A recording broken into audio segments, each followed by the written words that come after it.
Mengenal Tuhan Yesus dengan benar. Efesus pasal yang pertama ayat yang ke-17.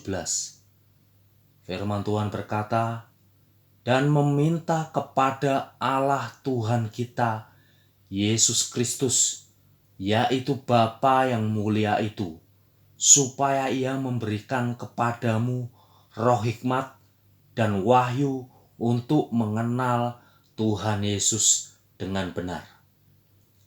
Seseorang yang mengaku percaya Tuhan Yesus belum tentu mengenal Tuhan Yesus dan belum tentu melakukan perintah dan ajaran Tuhan Yesus.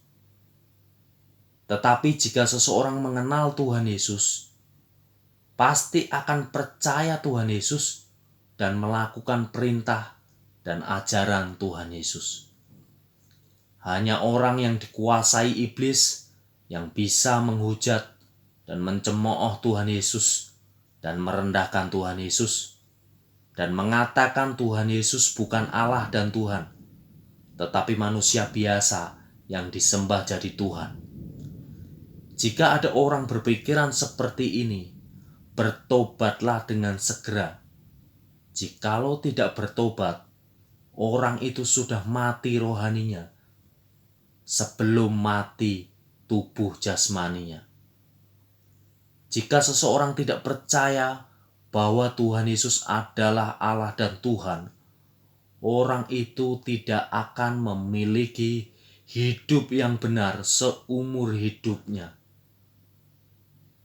Jika masalah dan ujian hidup datang, orang yang tidak mengenal Tuhan Yesus dengan benar pasti akan mudah stres dan depresi menghadapi persoalan hidup ini.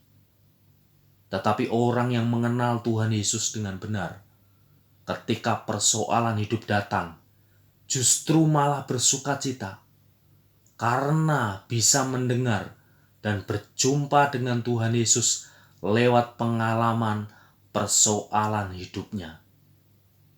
Orang Kristen yang mengenal Tuhan Yesus dengan benar adalah orang Kristen yang bisa mengasihi dan peduli kepada semua orang yang dijumpainya dan bisa mengasihi dan mendoakan semua orang yang membencinya dan memusuhinya.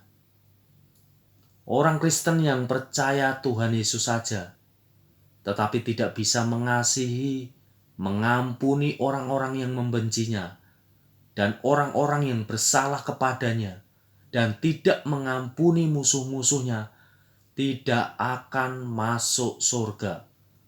Karena hanya percaya Tuhan Yesus saja, tetapi tidak mengenal Tuhan Yesus dengan benar.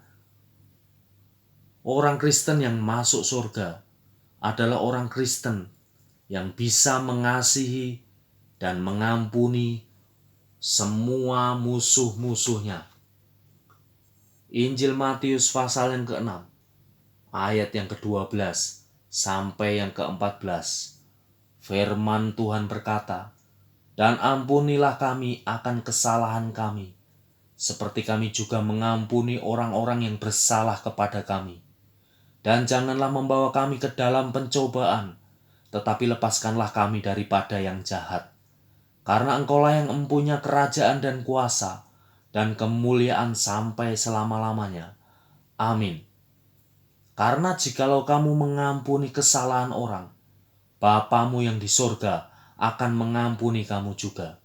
Tetapi jikalau kamu tidak mengampuni orang, Bapamu juga tidak akan mengampuni kesalahanmu.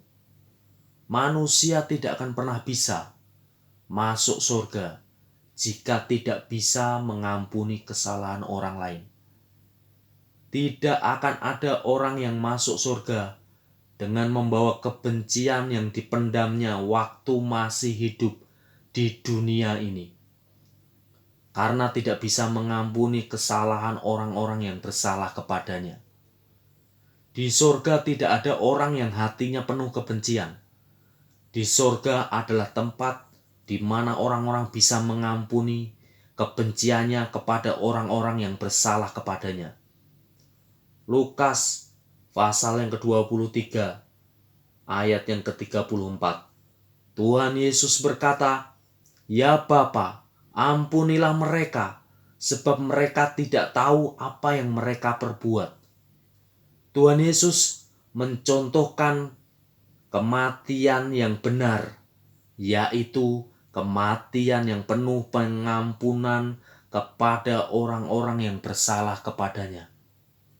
Sadar dan bertobatlah jika kita menjadi Kristen tetapi belum bisa mengampuni kesalahan orang lain yang kita anggap sebagai musuh-musuh kita. Tuhan Yesus memberkati kita semua. Haleluya, puji Tuhan. Amin.